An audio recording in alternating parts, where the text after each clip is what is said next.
This is the Necropolis, Glasgow's city of the dead.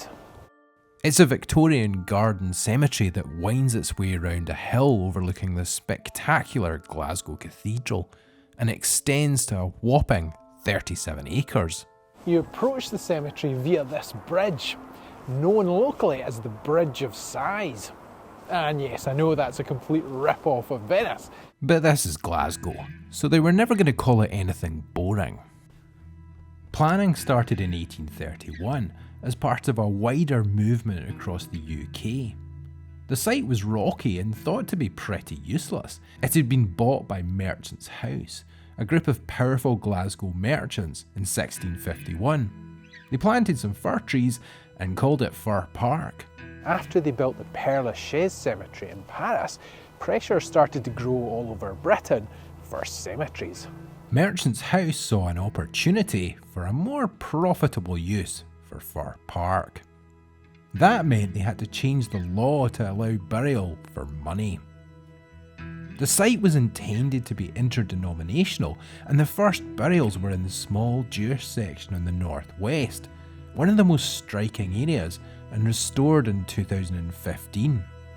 The necropolis became the place to be buried for the great and good, or whoever was considered to be great and good at the time, and whoever had the necessary funds.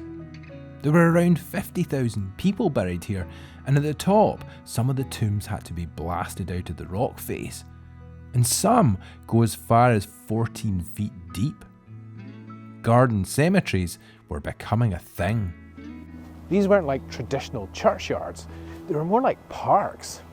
In the early days, people would turn up in these places for picnics or to hang out with their departed relatives. And really, why not? There were originally decorative benches and grander surrounds here, but when it was handed over to Glasgow City Council in 1966, a lot of these were cleared for easy maintenance. It's still a busy place today. Architects like Charles Rennie Macintosh and Alexander Thompson showed off their skills here, creating grand ornate tombs.